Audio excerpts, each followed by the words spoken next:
सहेली।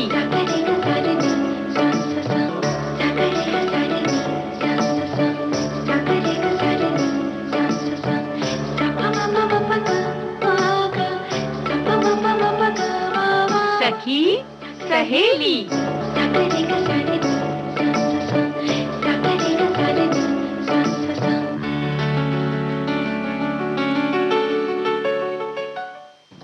सभी सखियों सहेलियों को मंजू द्विवेदी और आकांक्षा सिंह का नमस्कार। आकांक्षा, ऐसा लग रहा है कि ठंडे ठंडे दिनों ने दस्तक दे दी है ना? दस्तक भी दे दी है बाकायदा। और मंजू जी, जो सुबह की वो जो गुनगुनी सी धूप रहती है ना, जिसे हम मुंबई में खासकर हम गुलाबी ठंडक कहते हैं, वो आने लगी है। और थोड़ा सा मौसम का जो मिजाज है वो बदला लग रहा है। हाँ, अभी तक जो सूरज और धूप हमें बहुत परेशान कर रही थी, लेकिन अब सुबह सुबह की जो हल्की हल्की धूप होती है वो अच्छी लगती है, लगने लगी है।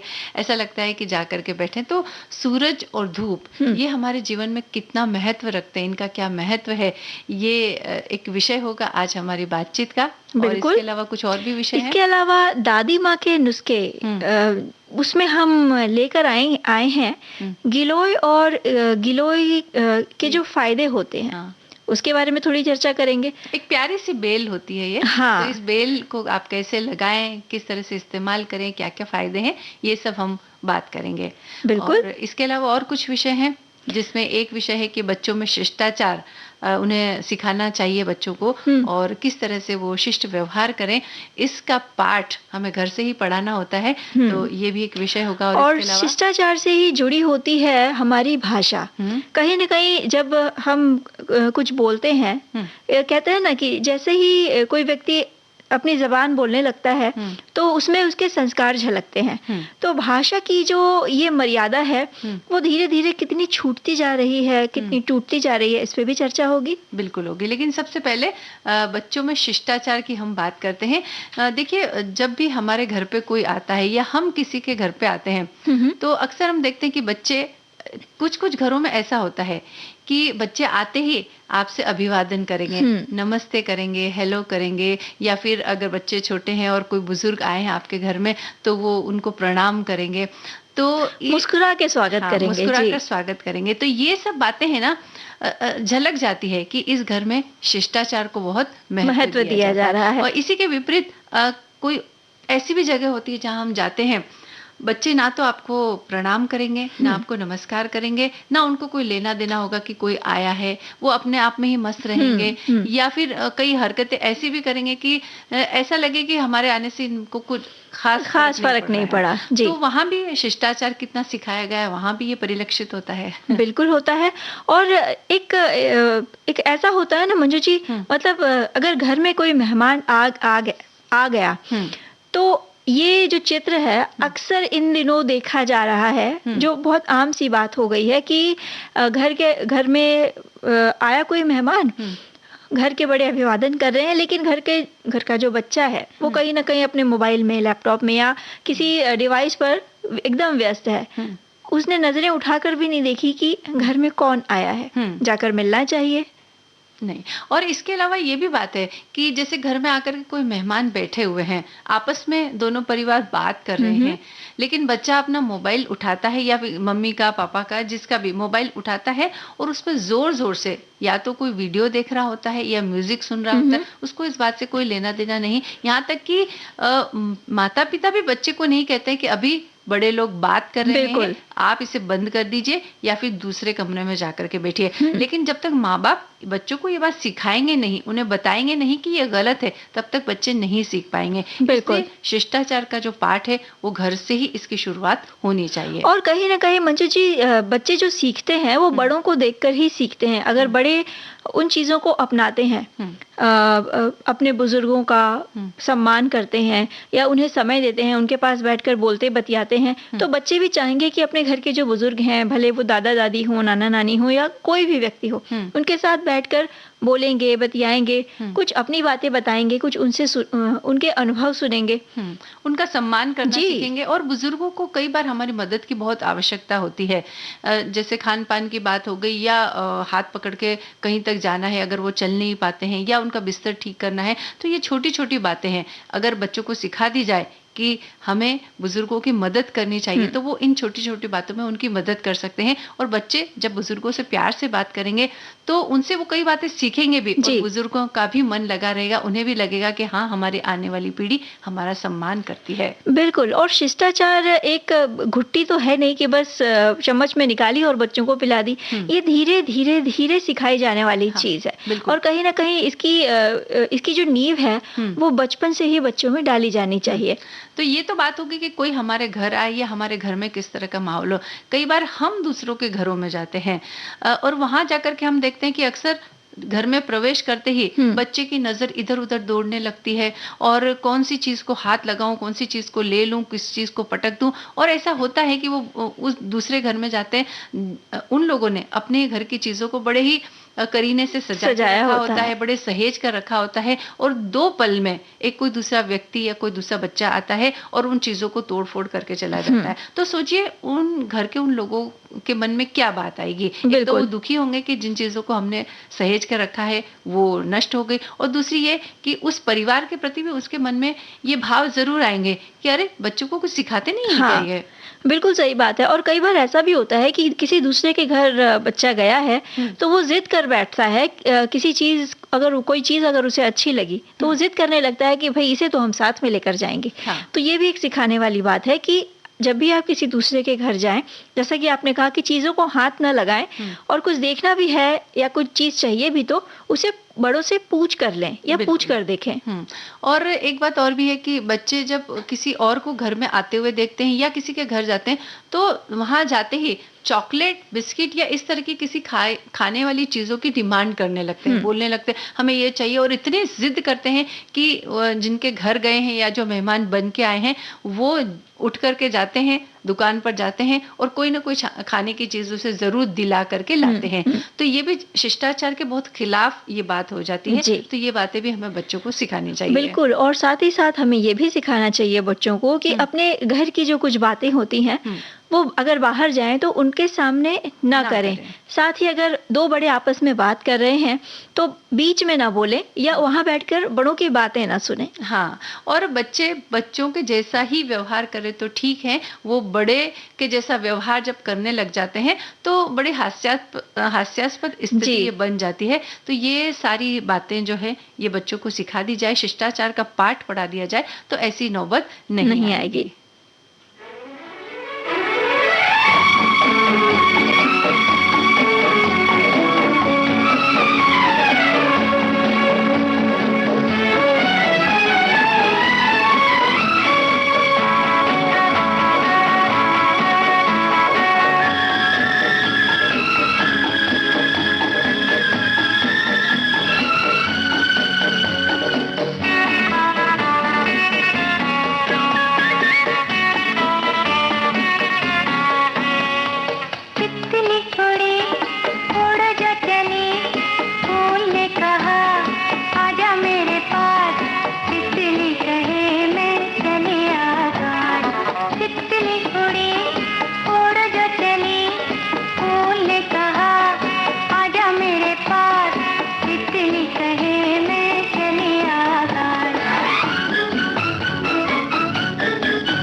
तितली कहे मैं चली आकाश, तितली उड़ी उड़ जो चली, फूल ने कहा आजा मेरे पास, तितली कहे मैं चली आकाश। शारदा की आवाज में ये गीत हमने सुना आकांक्षा।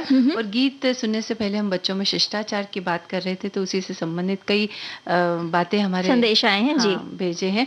तो एक श्रोता हमारे लिखते हैं कि सभी माता पिता चाहते हैं कि उनका बच्चा बड़ा होकर एक बेहतर इंसान बने, अपने से बड़ों का आदर सम्मान करने के साथ कभी भी किसी गलत रास्ते पर न चले।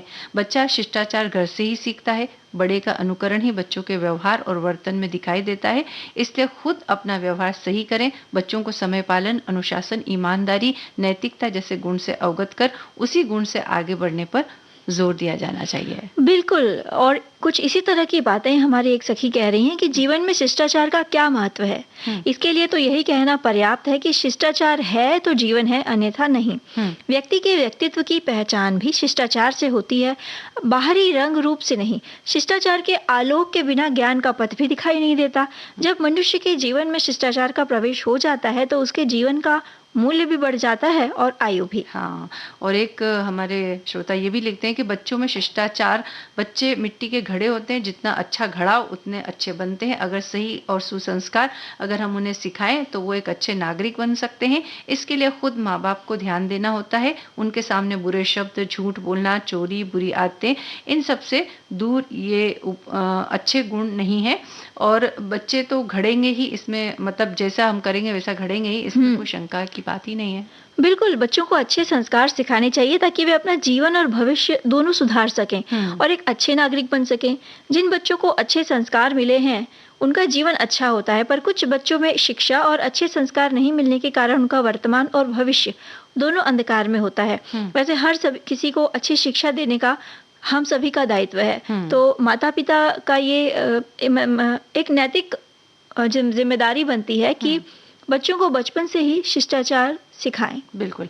तो ये तो हमारे श्रोताओं की बात है। और आज देखो, दादी माँ के जो नुस्खे हम बताते हैं प्रत्येक मंगलवार को, तो आज गिलोय की बातें हम करेंगे। गिलोय को अमृता भी कहा जाता है, कहीं पर गुड़वेल, गुड़ूची, ऐसे कई नामों से अलग अलग तरह से बुलाया जाता है। और अमृता नाम भी इसे इसीलिए दिया गया है क्योंकि इसमें ये गुणों की खान है, बहुत सारे गुण हैं, अमृत के समान लाभदायी होती है इसके लिए। और इसकी बेल होती है एक, तो उसके बारे में थोड़ी सी चर्चा हम ये कर लेते हैं कि ये जो बेल होती है ये ऊर्ध्वगामी होती है, ऊपर की तरफ बढ़ती है। और विशेष तौर पर जैसे कोई नीम का पेड़ है या आम का पेड़ है तो उस पेड़ का सहारा लेकर के ये बहुत ऊपर तक चली जाती है।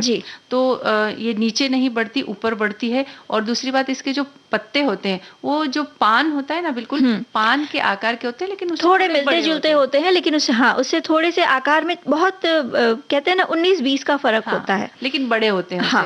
और इसका जो तना होता है ये एकदम चिकना होता है और इसके ऊपर एक पतली सी एक लेयर होती है। तो जब आप इसका इस्तेमाल करते हैं तो आराम से उस लेयर को हटा सकते हैं और उसके बाद उस तने को हम इस्तेमाल कर सकते हैं। अब लगाने की बात करते हैं आकांक्षा, तो इसे लगाना भी बड़ा आसान है। इसकी छोटी सी एक डंडी ले लीजिए और किसी भी छोटे से गमले में भी अगर आप लगा देंगे तो ये चल जाएगी। इसे विशेष किसी खाद वगैरह की जरूरत नहीं पड़ती है, बस रोज आप थोड़ा पानी दे दीजिए, ये अपने आप बढ़ती चली जाएगी और ये गुणों की खान आपके घर में ही तैयार हो जाएगी। बिल्कुल। और इसके गुणों, ये जो गुण है, गिलोय के जो गुण है, इसका महत्व हमने कोरोना काल में जान लिया। आयुर्वेद के अनुसार भी गिलोय काफी कारगर है हर तरह के ज्वर का नाश करने में। और कई उच्च पोषण सामग्री इसमें पाए जाने वाले एल्कलाइन, ग्लाइसोकाइड और अन्य यौगिकों के कारण ये बेहद प्रभावी मानी जाती है। और मंजू जी, गिलोय में मौजूद ये जो यौगिक विभिन्न जो तत्व होते हैं वो विभिन्न विकार जैसे मधुमेह हो गया, कैंसर हो गया या तंत्रिका संबंधी समस्याएं और बुखार के खिलाफ काफी प्रभावी रूप से ये काम करती है गिलोय। बिल्कुल। और आयुर्वेद के अनुसार गिलोय का सेवन जो है या तो पाउडर के रूप में किया जा सकता है या काढ़ा बना सकते हैं या जूस के रूप में भी इसका इस्तेमाल किया जा सकता है। अब गिलोय का जूस कैसे बनाना है, बड़ा आसान है कि गिलोय की जो डंडी होती है, यानी कि उसका जो तना होता है ना, बेल के रूप में बढ़ती बेल का जो तना होता है, जो डंडी होती है, वो आप अगर एक व्यक्ति के हिसाब से देखा जाए तो कम से कम 3-4 इंच ले सकते हैं और उसके छोटे-छोटे टुकड़े कर लीजिए और पानी के साथ मिक्सर में पीस लीजिए और उसके बाद छान करके आप इसे पी सकते हैं। जी। आप चाहें तो इसमें थोड़ा-सा अदरक मिला सकते हैं या थोड़ा-सा तुलसी के पत्ते भी इसमें मिला करके इसका जूस बना सकते हैं। बिल्कुल। और काढ़ा बनाने के लिए क्या करना है कि डंडी के छोटे-छोटे टुकड़े कर लीजिए, उसे आप थोड़ा कूट लीजिए और इसके साथ में आप अदरक और तुलसी भी कूट सकते हैं थोड़ी-सी और उसको गर्म पानी में डाल दीजिए और कम से कम 10 मिनट तक उसे उबाल लीजिए अच्छी तरह से। जब उबल जाए तो ठंडा होने दीजिए छान करके और इसमें थोड़ा शहद मिला करके इसका उपयोग कर बिल्कुल, सकते हैं। तो काढ़े बड़ा की तरह आसान है। इसका सेवन करेंगे और एक बेहद मजबूत इम्यूनिटी बूस्टर इसे कहा जा सकता है। एंटी टॉक्सिक, एंटी इन्फ्लेमेटरी और एंटीऑक्सीडेंट भरपूर मात्रा में पाए जाते हैं और ये जो बेल है सभी स्वास्थ्य विसंगतियों में कारगर साबित हुई है। बिल्कुल। और गिलोय पुराने और बार-बार होने वाला जो बुखार होता है उसमें भी बहुत अद्भुत तरीके से ये काम करती है। ये ज्वरनाशक है और संक्रमण से लड़ने में ये मदद करती है और प्रतिरक्षा को बढ़ावा देने में यानी कि इम्यून सिस्टम को अच्छा बनाने में ये मदद करती है। यानी गिलोय में ज्वरनाशक यानी कि बुखार को खत्म करने के बहुत सारे इसमें गुण पाए जाते हैं। बिल्कुल, आयुर्वेद के अनुसार अगर डेंगू बुखार हो जाए तो ये प्लेटलेट काउंट में सुधार करने का भी काम करती है। गिलोय का काढ़ा या गिलोय का सेवन जब हम करते हैं तो और जटिलताओं की संभावना जो होती है बीमारी में उसको कम कर देती है। बिल्कुल। डेंगू के दौरान रोग प्रतिरोधक क्षमता में सुधार होता है और शीघ्र स्वास्थ्य लाभ करने में मदद मिलती है। जी। जब हमारे इम्यून सिस्टम यानी कि रोग प्रतिरोधक क्षमता हमारी बढ़ जाती है तो अपने आप ही बीमारियों से लड़ने की क्षमता हमारे अंदर आ जाती है। बिल्कुल। तो बेहतर परिणाम के लिए गिलोय के रस को जैसा कि हमने कहा तुलसी के पत्तों के साथ उबाल कर लेने से ज्यादा अच्छे परिणाम मिलते हैं और भी कुछ बातों में ये सहायक होती है जैसे कि आपकी नाक बह रही है, छींक आ रही है, नाक में रुकावट हो रही है यानी कि बहुत सर्दी जब हो जाती है, आंखों में पानी आने लगता है, ऐसे लक्षणों को भी ये कम करता है और उस समय सर्दी से जो बुखार आ जाता है उस ज्वर को भी ये कम करने में हमें बहुत मददगार साबित होती है। और इसका सेवन इंसुलिन के उत्पादन को बढ़ाने में भी मदद करता है, इसलिए मधुमेह के जो रोगी हैं उनके लिए भी ये फायदेमंद है। मधुमेह से होने वाली जटिलताओं और समस्याओं में भी काफी कारगर साबित हुई है। बिल्कुल। और ये जड़ी बूटी हमारे शरीर की प्रतिरक्षा प्रणाली को सक्रिय करती है और जीवन शक्ति बढ़ाती है। ये शरीर से विषाक्त पदार्थों को बाहर निकालने में मदद करती है यानी कि ये डिटॉक्सिफाई करती है हमारे शरीर को और हमारी त्वचा को, दोनों को। तो गिलोय का उपयोग लीवर की बीमारियों और यूरिनरी ट्रैक इन्फेक्शन से जुड़ी समस्याओं में भी बेहद कारगर है। पाचन सुधार में भी बेहद कारगर है, साथ ही साथ मानसिक चिंता और तनाव को कम कर मन को शांत करता है, गठिया और जोड़ों के दर्द को भी कम करती है और साथ ही साथ वात रोगों में भी विशेष लाभदायी है। मतलब गुणों का खजाना है, एक तरह से कह सकते हैं। बिल्कुल, गुणों का खजाना तो है लेकिन इसके साथ ही कुछ सावधानियां भी हमें बरतनी चाहिए। एक तो ये कि इसका जरूरत से ज्यादा इस्तेमाल ना करें। दूसरा, अगर आपको पहले से ही कोई विशेष रोग है तो उस रोग में ये इस्तेमाल, जब रोग है तो इसका इस्तेमाल करें या ना करें, इसके लिए आप पहले डॉक्टर की सलाह जरूर ले लें। और जैसा कि हमने कहा कि मात्रा का ध्यान आप जरूर रखें, बहुत अधिक इसका उपयोग ना करें और बहुत लंबे समय तक भी इस्तेमाल करने की आवश्यकता नहीं है। जैसे कि आपने महीने में 1 बार, 2 बार या 3 बार ले लिया, या फिर अगर आपको कोई विशेष रोग और डॉक्टर आपको सलाह देते हैं कि आपको हफ्ते में से 2-3 बार लेना चाहिए या रोज लेना चाहिए, तो डॉक्टर की सलाह ले पहले और उसी अनुसार उसका सेवन करें। जी। गगन के छाँव में दिन रैन गले से मिलते हैं, दिल पंछी बन उड़ जाता है, हम खोए खोए रहते हैं।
तड़पाती है। यादों की नदी घिर आती है, हर मौज में हम तो बहते हैं। दिल पंछी बन उड़ जाता है, हम खोए खोए रहते हैं।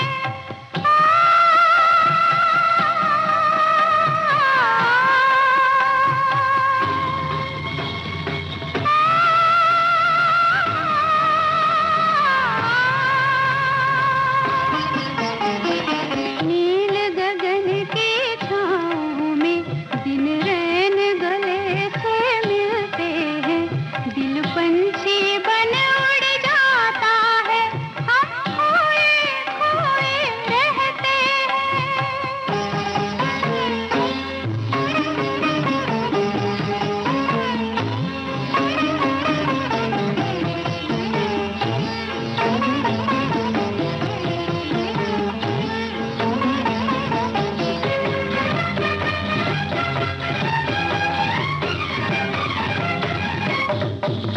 कहता है समय का उजियारा, एक चंद्र भी आने वाला है।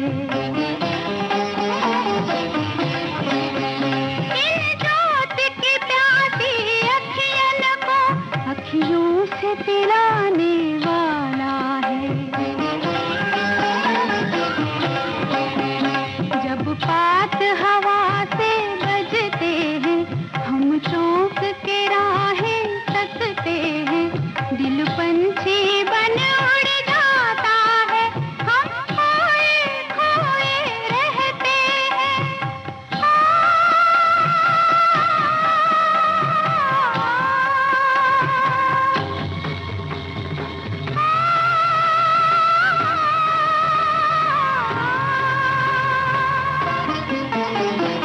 नील गगन की छाँव में दिन रैन गले से मिलते हैं।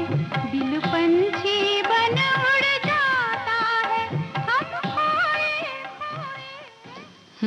आकांक्षा, वातावरण अगर बहुत सुंदर हो, प्रकृति जब अपने पूरे शबाब पर होती है तो मन खो ही जाता है और मन पंछी बन उड़ने भी लगता है ना। लेकिन मंजू जी, हमें खोया खोया नहीं रहना है। हाँ? सुबह की वही गुनगुनी अगर धूप निकली है तो तो जाग जाना। खोने की बजाय उठ जाइए और बाहर जाइए, थोड़ा गुनगुनी धूप का आनंद लीजिए। हाँ, और वो जो हल्की सी प्रकाश की जब किरणें फैल जाती है ना, तो अपने आप आंख खुल जाती है जी। और ऐसा लगता है कि अब सवेरा हो चुका है, अब हमें बिस्तर छोड़ देना चाहिए और बाहर जाकर के देखें कि सूरज किस तरह से अपनी आभा फैला रहा है और किस तरह से पक्षी भी जाग चुके हैं और किस तरह से पेड़ पौधे और पत्तियां होती हैं वो भी जाग करके ऐसा लगता है कि हमारा स्वागत करने के लिए बिल्कुल आतुर खड़ी हैं। बिल्कुल। अच्छा, ये जो हमारी ये जो आसमान की दुनिया है, हाँ। एक तरह से बहुत आश्चर्यों से भरी हुई है। देखिए, सूरज, चंदा, सितारे और नीला आकाश, हाँ। और उड़ते हुए बादल, ये सब मिलकर के एक आश्चर्य पैदा करते हैं कि ये सब कैसे होता है कि आसमान नीला है, वो शाम को जब सूरज चला जाता है तो हमें काला दिखाई देने लगता है, और कैसे सूरज निकलता है फिर डूब जाता है, कैसे चांद आता है फिर चांद चला जाता है। जब हम छोटे थे ना मंजू जी, तब एक सबसे बड़ा प्रश्न हमारे मन में ये आ रहता था, बच्चों के मन में, कि ये जो बादल हैं, सबसे पहले तो ये लटके कैसे हैं आसमान में, और दूसरी बात, बादलों के ऊपर वो जो आसमान रूपी छत दिख रही है, वो किस तरह टिकी हुई है। और उसके बाद सवालों का सिलसिला तो लंबा होता है, बच्चों के मन का कौतूहल शांत करना बड़ा मुश्किल होता है। तो और ये जो सूरज है, ये आते कहाँ हैं, कहाँ से हैं और जाते कहाँ हैं, और ये जाने के बाद ही चंदा मामा क्यों आते हैं। हाँ, और छत पर लेटे लेटे तारे गिने हैं कि नहीं तुमने? अरे बहुत गिने हैं, तारे भी गिने हैं, और वो बादलों के रूप में जो कई आकृतियां होती थी ना, वो भी बनाई है और गिनी भी है। ये तो घोड़े जैसा दिख रहा है, ये तो गाय जैसा दिख रहा है, ये तो जो फूल की आकृति दिख रही है। तो इस तरह से बहुत सारे आश्चर्य आसमान में छुपे हुए हैं, और उसमें से एक बात है सूरज, जो कि गर्मी देता है, जो किरणें फैलाता है, और हमारे लिए कितनी उसकी आवश्यकता है, ये एक बातचीत का विषय है। और देखो ये जो सूरज की कहानियाँ हम अपनी दादी नानी से चंदा मामा की भी कहानियाँ सुनते आए हैं और सूरज की कहानियाँ भी सुनते आए और आश्चर्य से सुनते भी हैं कि ऐसा कैसे हो गया। और वो कहानियाँ सुनते सुनते कब उन कहानियों में हम खो जाते थे और नींद आ जाती थी, पता ही नहीं चलता था। तो ये भी बिल्कुल। एक दुनिया है। हाँ। और इन सब में सबसे ज्यादा जो है चांद तो हमारा होता ही है कि हमारा मन मोह लेता है, लेकिन सूरज की जो कहानियां हैं वो भी कोई कम कहानियां नहीं है। वो भी कभी कोई सूरज को सूरज दादा कहता है तो कोई कहता है कि सूरज चाचा। तो इस तरह से हमने कभी उन्हें दादा बनाया, कभी चाचा बनाया। और भाई ये जो सूरज चाचा हैं, इनके भी तो अपने ही अलग रंग और ढंग हैं। मौसम के हिसाब से भी इनका मिजाज जो है बदलता रहता है। अब ठंड के मौसम में गुनगुनी धूप लेना सभी को पसंद होता है ना। और लोग अक्सर समुद्र किनारे या बगीचों में या बाहर धूप सेकते दिखाई देते हैं। वहीं जब गर्मी का मौसम आता है मंजू जी, तब धूप, ये जो सुबह की जो धूप रहती है, धीरे धीरे धीरे तन को चुभोने लगती है। ऐसा लगता है कि उफ, कब शीतल छाया, कहाँ से ठंडी बयार आ जाए बस। हाँ बिल्कुल। और सूरज से हम बहुत कुछ सीख सकते हैं। एक तो हम जगना सीख सकते हैं और जगाना सीख सकते हैं। सूरज का प्रकाश हमें जीवन देता है और ये प्रकाश वो सभी में बांटता है, लेकिन जब बांटता है तो वो बिना किसी स्वार्थ के सबको जीवन देता है, सबको प्राण देता है। कभी वो इसमें कोई भेदभाव कमी नहीं करता जी। इस सृष्टि के निर्माण में देखा जाए तो सूरज का जो योगदान है अतुलनीय है। इस पृथ्वी पर ऊर्जा का प्राथमिक और अंतिम स्रोत सूर्य है, और जो स्वयं जलकर प्रकाशमय होता है और हमें स्वयं तप कर चमकने की प्रेरणा देता है। बिल्कुल देता है। और उगता हुआ जो सूरज है उसे देखकर ही जिंदगी में एक सकारात्मक सोच आती है कि हमें एक दिन मिला है, एक और दिन मिला है जीने के लिए, और इससे हमें भरपूर खुलकर खुश होकर जीना है। और अगर कठिनाइयां हैं तो भी सोचे कि एक दिन हमारे जीवन में सूर्योदय जरूर होगा। बिल्कुल होगा। और इस विषय पर आगे भी हम बात करेंगे, सूरज चाचा की या सूरज दादा की, लेकिन एक अंतराल ले लेते हैं।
अंतराल के बाद हम फिर उपस्थित हो गए हैं आकांक्षा। और उगते सूरज की तो हमने बात की, लेकिन सूर्यास्त भी तो हमें बहुत कुछ सिखाता है ना। बिल्कुल, बहुत कुछ सिखाता है।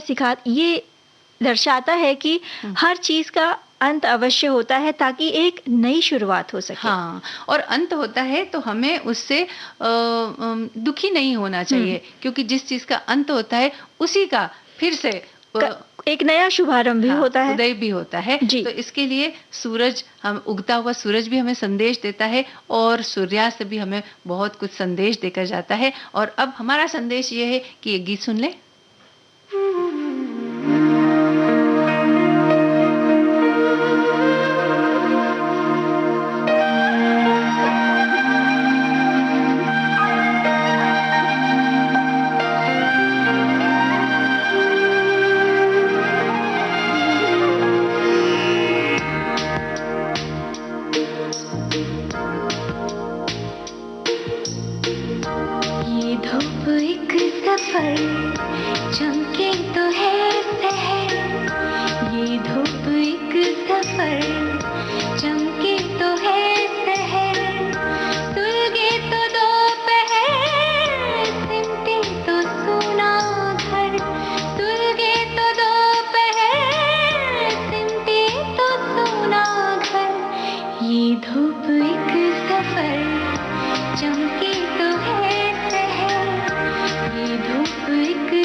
चमके तो है शहर, सुलगे तो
ये धूप एक सफर, चमके तो है शहर।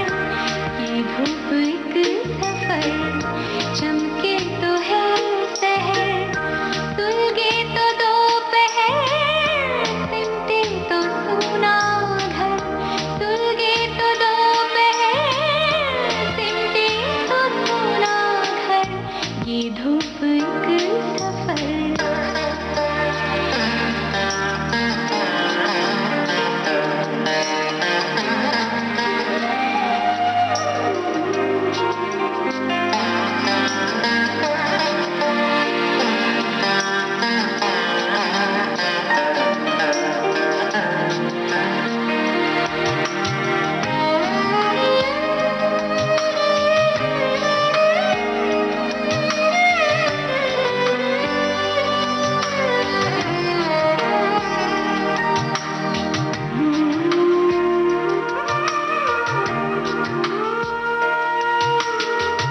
अपनी धूप में जो जल जाए, वो सूरज हो जाए।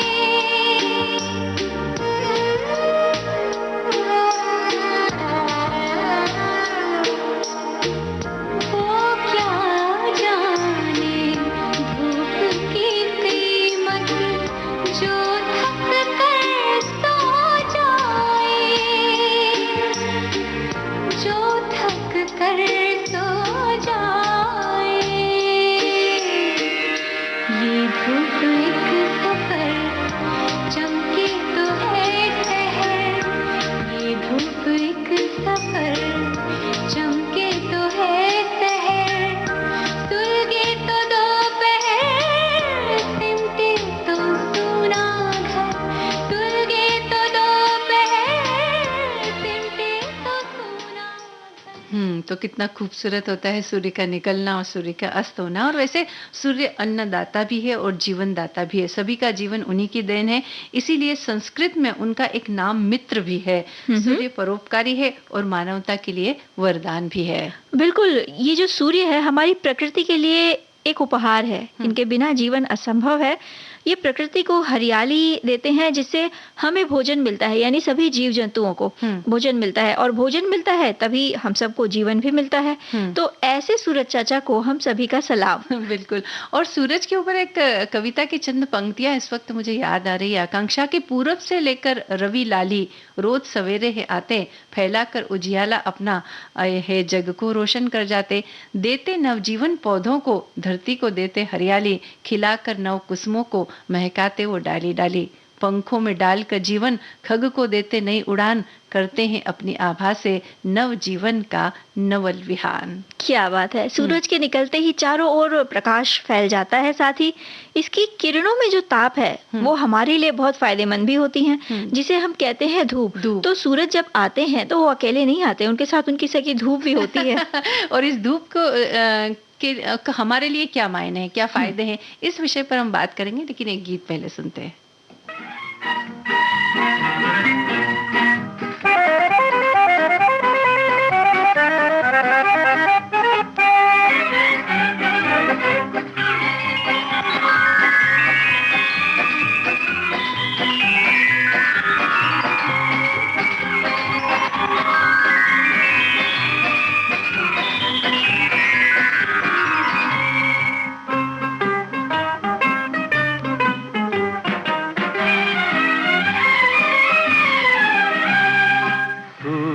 जरा आ पास आ, आज सपनों की रोटी पकाएंगे हम। है आसमां तू बड़ा मेहरबां, आज तुझको भी दावत खिलाएंगे हम। सूरज जरा आ पास आ, आज सपनों की रोटी पकाएंगे हम। है आसमां तू बड़ा मेहरबां, आज तुझको भी दावत खिलाएंगे हम। सूरज जरा आ पास आ।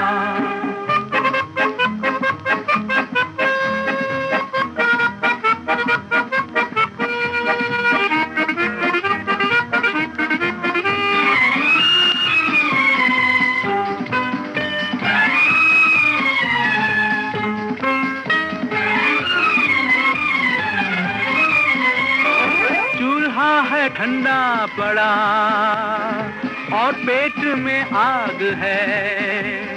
गर्मा गर्म रोटियां कितना हंसी ख्वाब है। चूल्हा है ठंडा पड़ा और पेट में आग है। गर्मा गर्म रोटियां कितना हंसी ख्वाब है। सूरज जरा आ पास आ, आज सपनों की रोटी पकाएंगे हम। है आसमां तू बड़ा मेहरबां, आज तुझको भी दावत खिलाएंगे हम। सूरज जरा आ पास आ।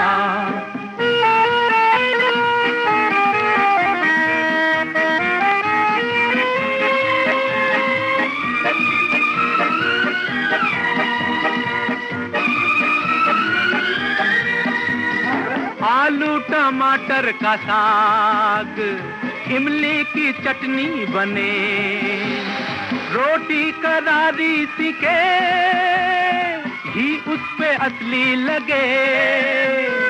आलू टमाटर का साग हा, इमली की चटनी बने, ओए हुई, रोटी करारी सीखे, घी उस पे असली लगे। सूरज जरा आ पास आ, आज सपनों की रोटी पकाएंगे हम। है आसमां तू बड़ा मेहरबां, आज तुझको भी दावत खिलाएंगे हम। सूरज जरा आ पास आ।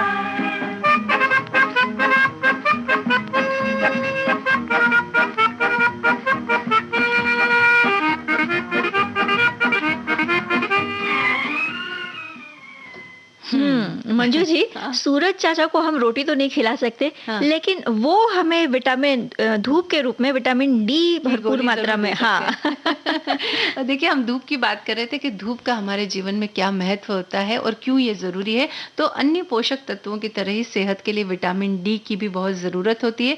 सूरज की रोशनी विटामिन डी के उत्पादन का मुख्य स्रोत है। हमारे शरीर की जो दैनिक आवश्यकता होती है ना विटामिन डी की, उसका 90% विटामिन डी हमें सूर्य के संपर्क में आने से प्राप्त हो सकता है, अगर हम इसके संपर्क में आए तो। बिल्कुल, सूर्य की किरणों से कैल्शियम और फास्फोरस के अवशोषण को बढ़ाने में मदद मिलती है और ये रक्त कोशिकाओं के गठन, इम्यून सिस्टम को बेहतर करने और ब्लड सर्कुलेशन को सुधारने में महत्वपूर्ण भूमिका निभाती है धूप। बिल्कुल, सूर्य की रोशनी हड्डियों की मजबूती के लिए जरूरी है। इसके अभाव में आर्थराइटिस और ऑस्टियोपोरोसिस जैसी परेशानियां हो सकती है। डिप्रेशन या अवसाद से बाहर निकलने में भी सूर्य की रोशनी मदद करती है। देखो, जब होता है ना ऐसा कि कई बारिश के दिनों में कई दिनों तक जब धूप नहीं निकलती, रोशनी नहीं, हमें भी थोड़ा डल महसूस होता है। एक अवसाद सा घिरने लगता है। और जब कुछ दिनों के बाद जब सूर्य निकल आता है तो फिर से हमारे मन में एक ताजगी भर जाती है। बिल्कुल, देखो सूर्य की रोशनी का कितना हमारे मन पर प्रभाव होता है ना। बिल्कुल, और अगर लंबे समय तक सूर्य की रोशनी से दूर रहा जाए तो त्वचा संबंधी अनेक विकार हो सकते हैं, जैसे सोराइसिस है या एक्जिमा जैसी परेशानियों से बचने के लिए जरूरी है कि सूरज की रोशनी का थोड़ी देर ही सही सेवन जरूर करें। बिल्कुल, थोड़ी देर के लिए सेवन करें। और सूर्य की प्राकृतिक रोशनी हमें बेहतर नींद लेने में भी मदद करती है। धूप हमारे सर्केडियन रिदम जो होता है, यानी कि सोने और जागने का जो एक चक्र होता है, उसको नियंत्रित करता है। सूरज की किरणों के निकलते ही हम ही नहीं, केवल पशु पक्षी भी जागते हैं, अपनी दिनचर्या में व्यस्त हो जाते हैं और रात होते ही हम नींद के आगोश में समा जाते हैं, यानी हमें पता चल जाता है कि अब सोने का वक्त हो चुका है। बिल्कुल, सूर्य की रोशनी हमारी प्रतिरक्षा प्रणाली के लिए भी बेहद महत्वपूर्ण है। एक स्वस्थ प्रतिरक्षा प्रणाली हमें कई तरह की बीमारियों के संक्रमण से बचाती है। और इन आजकल का जो माहौल है, मतलब समय के साथ साथ हमारे जो काम है वो एक कमरे तक या हमारे टेबल कुर्सी तक सीमित हो गए हैं। हम सुबह निकलते हैं जब तक सूरज की रोशनी उतनी मात्रा में आई नहीं होती है और हम अपने अपने काम के स्थल पे पहुंच जाते हैं, कमरों में बैठे रहते हैं। तो पूरा दिन वहीं पे बैठ के काम करते हैं तो किसी भी तरह हम सूर्य की रोशनी हाँ, नहीं ले पाते नहीं हैं, ले पाते। लेकिन हमें ध्यान रखना है कि थोड़ी देर के लिए हमें सूर्य के प्रकाश में बैठना है।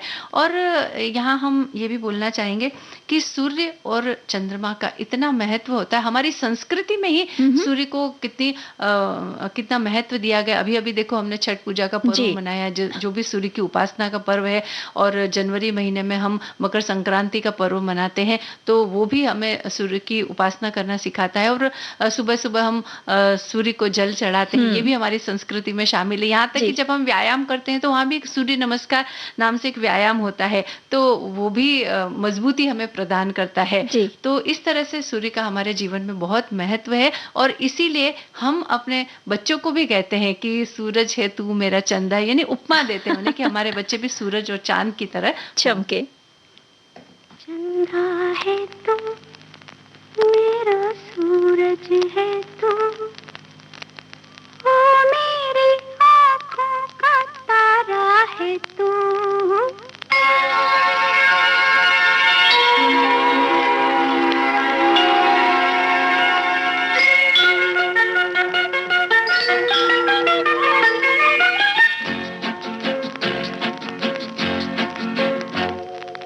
चंदा है तू मेरा सूरज है तू, ओ मेरी आँखों का तारा है तू। चंदा है तू मेरा सूरज है तू, ओ मेरी आँखों का तारा है तू। जीती हूँ मैं बस तुझे देख के, इस टूटे दिल का सहारा है तू। चंदा है तू मेरा सूरज है तू।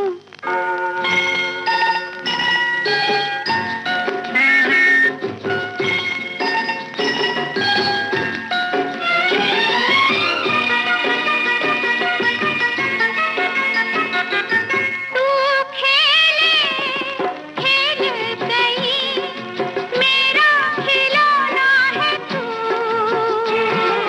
तू खेले खेल गई मेरा खिलौना है तू। जिससे बनती हर आशा मेरी, मेरा सपना सलोना है तू। नन्हा सा है कितना सुंदर है तू, छोटा सा है कितना प्यारा है तू। चंदा है तू मेरा सूरज है तू।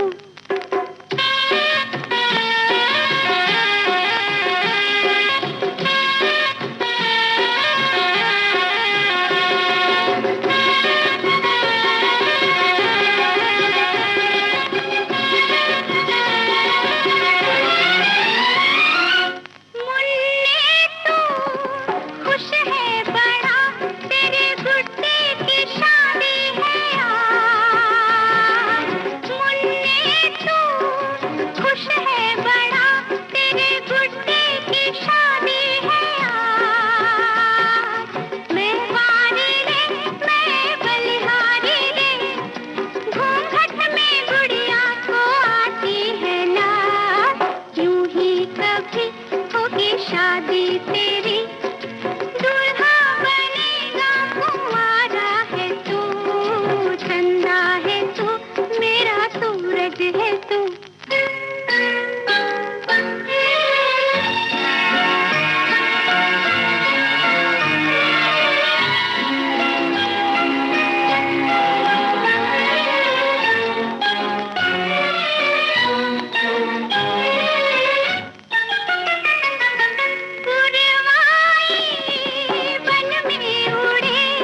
आकांक्षा, देखो जब कोई भी बात कहने के लिए हम इतने सुंदर शब्दों का प्रयोग करते हैं कि चंदा है तू, मेरा सूरज है तू, तो देखो मन को कितनी खुशी होती है कि कितनी जो बात कहनी थी कितनी सुंदरता के साथ कही और गई प्रेम पूर्वक कही वो जो बात होती है ना मंजू वो जी, दिल में उतरती है। हाँ, दिल में उतर भी जाती है और समझ भी आ जाती है। हाँ तो आजकल जो है भाषा के बारे में अगर हम बात करें तो कई बार लोग वैसे तो मर्यादा जीवन के हर क्षेत्र में होनी चाहिए। मर्यादित काम जो होता है वो हमेशा अच्छा लगता है, लेकिन वही चीज जब अमर्यादित हो जाती है तो ठीक ये बात नहीं लगती। और विशेष तौर पर जब हम भाषा की बात करते हैं तो अमर्यादित भाषा में जब हम बात करें तो सीधे सीधे उसी समय पता चल जाता है कि इसके संस्कार क्या है या ये व्यक्ति कैसा है। तो इसके लिए भाषा पर नियंत्रण होना और शब्दों पर नियंत्रण होना बहुत ज्यादा जरूरी है। बिल्कुल जरूरी है।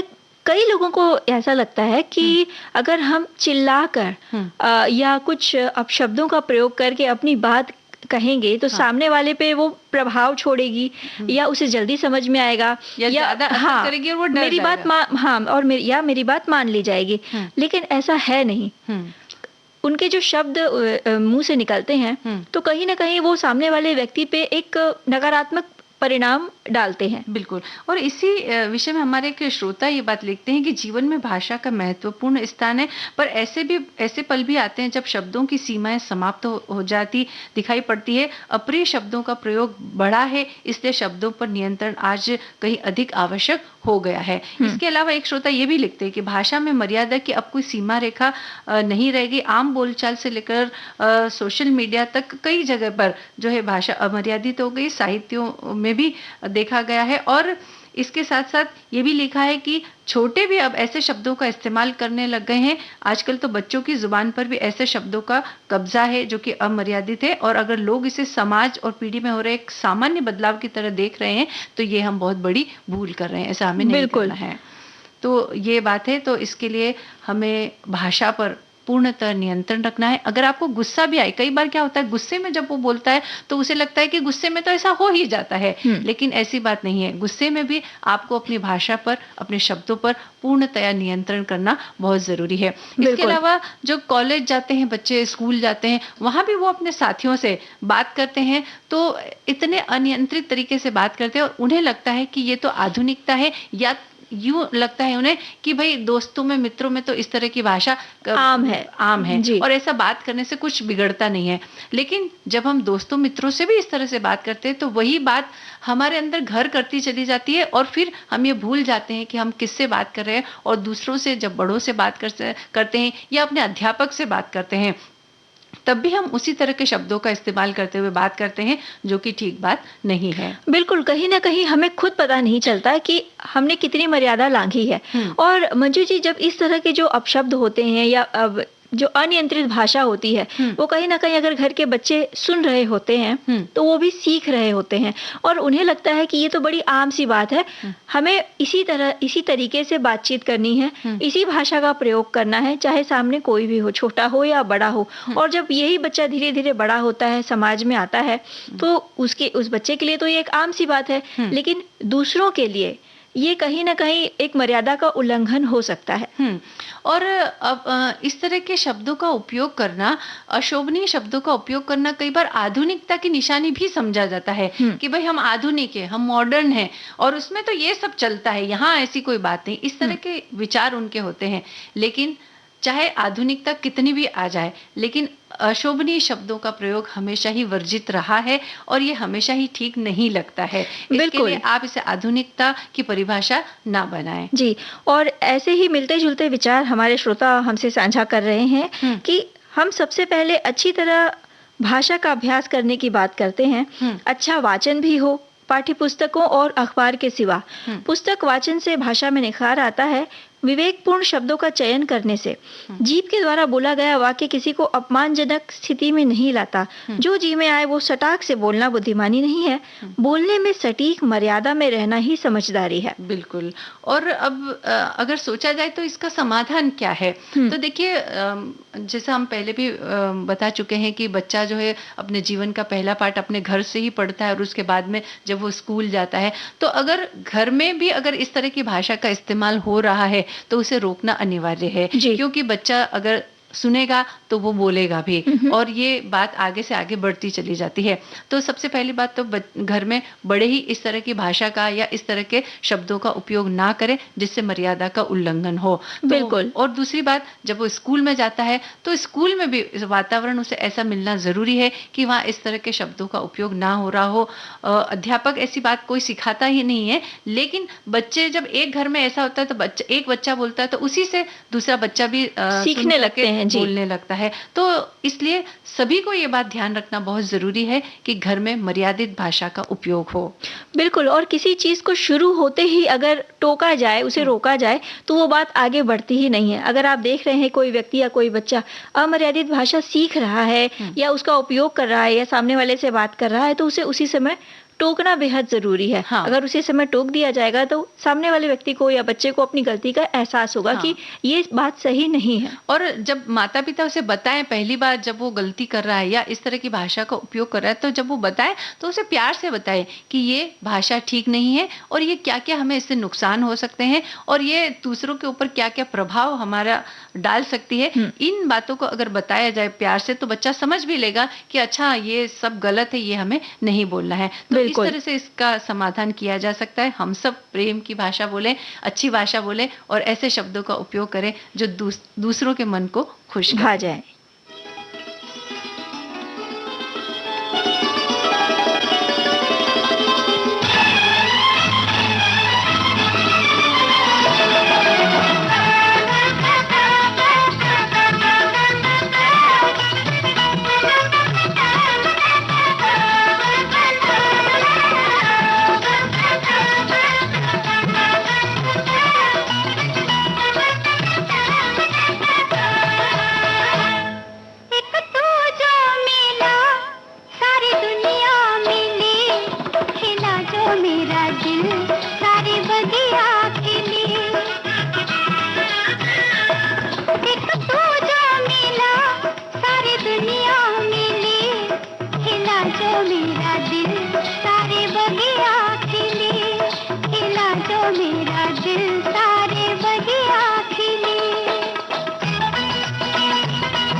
तू मेरा दिया तेरी बातें हूँ मैं।